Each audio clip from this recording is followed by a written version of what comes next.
There are many famous Finnish race car drivers, but how many Finnish racing games can you name? Hello everyone and welcome back to Retro Games in Rally English.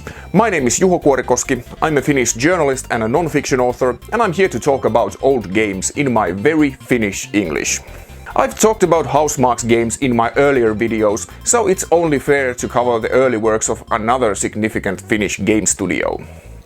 In this video we will be talking about Death Rally, the debut title of Remedy, the second oldest game studio in Finland. As you probably guessed, we are talking about a racing game. I am finally able to combine Rally English to actual racing other than in my channel name. So let's buckle up and see what we are dealing with. The title says it all. Death Rally is a top-down racer with weaponry, so the rest is quite self-explanatory. Your task is to win races, so basically anything goes as long as you cross the finish line first. Your ultimate goal is to defeat the adversary, the true king of Death Rally, in one-on-one race. But unlike in other Remedy games, this is pretty much all the narrative content the game provides. Death Rally is an arcade game of sorts, very reminiscent of other fast-paced action games of the same era. You'll understand the basics in mere seconds. When Death Rally is compared to the other titles released by Remedy, it's quite obvious that there aren't that many similarities. Remedy is known for narrative-driven action games, not top-down-driven racing games. While Housemarque made arcade games for decades, Remedy took a totally different route after the release of their debut title. It's quite obvious that this was the right choice, but they did a decent job with an arcade game too.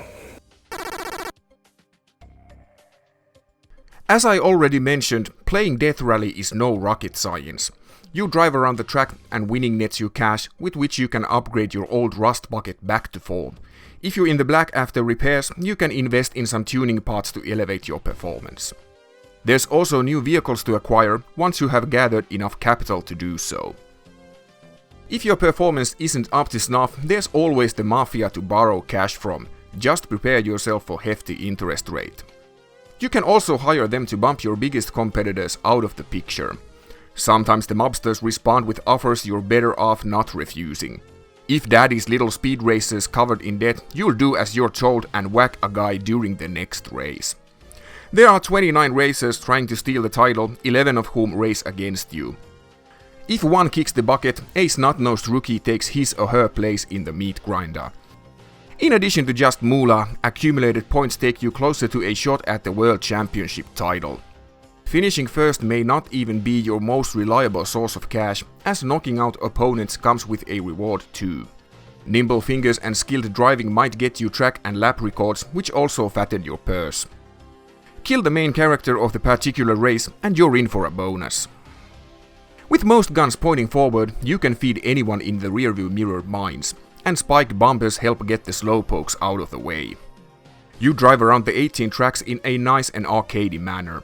Death Rally is not as euphorically silky as Finnish Slicks'n'Slide, which the game borrows quite a bit. The AI is a challenge. They won't stand around waiting if you find yourself in a ditch.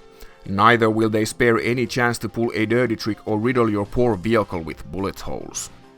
Just like Housemarque, Remedy 2 was formed through demo scene. Computer enthusiasts, gamers and hobby programmers decided to do something cool, and Death Rally was the end result. Remedy started its journey from basement, but the company has grown into one of the biggest game studios in Finland, and the only one that does AAA games. Back in the early 1990s, Finnish game industry was in its infant stage. The first companies, Housemarque and Remedy, were just formed, and this new form of software industry was taking its first baby steps. The Finnish game industry might be radically different without Remedy and its large projects. Known for titles such as Max Payne and Alan Wake, the company had an extensive background in demo scene, as was the case with Housemarque. There was a big group of demo scene actives in the background. The Primus Motors were future crew members Samuli Syvähuoko and Markus Mäki. Having completed his business school studies in 1995, Samuli Syvähuoko was searching for a direction in life. Many had departed from Future Crew to pursue other jobs. Syvähuoko knew about Bloodhouse and Terramark, which were among the few game companies around that time. In 1994, Syvähuoko got an idea. If Future Crew won't transform into a gaming studio, maybe he could found one. Syvähuoko had 3 options: go to study, get a job, or found a game studio. It didn't take too much effort to make a decision. Syvähuoko got together with Markus Mäki, Sami Nopanen, John Kavalev and Sami Vanhatalo to form Remedy. The company's office was set up in the basement of Syvähuoko's parents' house in Espoo's West End. There was no communal support at the time, and the game industry was labeled as something for basement-dwelling nerds. They couldn't afford to pay salaries and instead hoped that the future game sales would at some point cover them. The first project was begun when 2 young idea-rich coders stumbled upon the basement office. Olli Tervo and Kim Salo from TED Demo Crew came to show their graphics routine, which allowed 3D boxes to be drawn on a moving surface. With some additional implementation, it could be morphed into a racing game.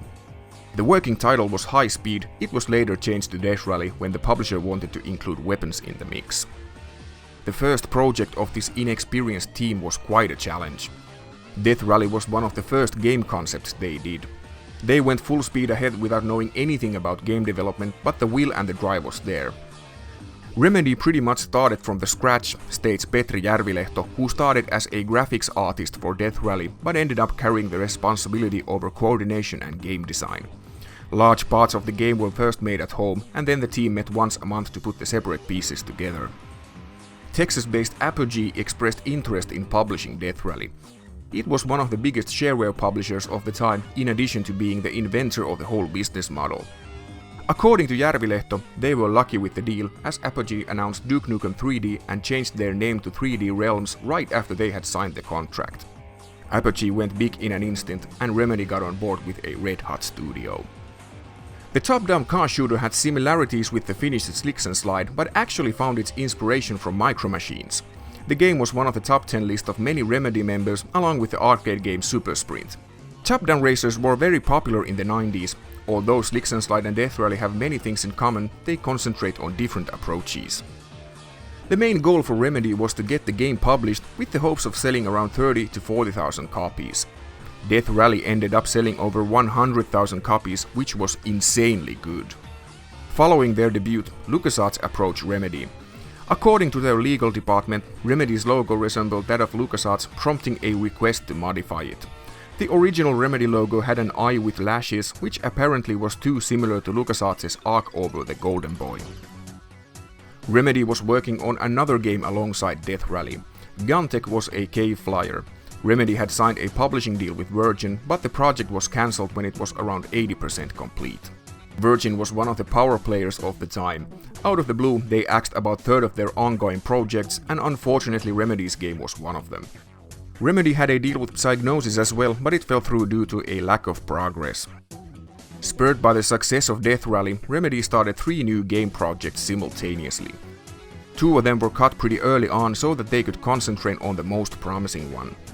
Remedy went ahead with a third-person action title with the working title of Dark Justice. This game was later given the name Max Payne. One of the discarded titles was a racing game with gameplay similar to Amiga's Stunt Car Racer. The goal was to modernize it with good-looking 3D graphics. The other title was a space opera in the vein of Babylon 5. These projects were sunk pretty quickly after learning that 3D Realms was only interested in one of them. The decision ended up being the right one, for it allowed Remedy to put all resources in developing Max Payne. Death Rally might not be the classic game that we all remember, but it is a good reminder of humble beginnings. It's quite a stunt to jump from a simple top-down racer to narrative-driven spectacles which are totally comparable to other internationally released big-budget games. Remedy's debut is still a solid game, but it is a lot different than other titles the company has released. Without Death Rally, we probably wouldn't have Max Payne, and without this super successful AAA action game, the Finnish game industry would probably look a lot different. But Max Payne is a game for another video. As always, the race was hard, the tire was bad. Until next time, Kuorikoski out.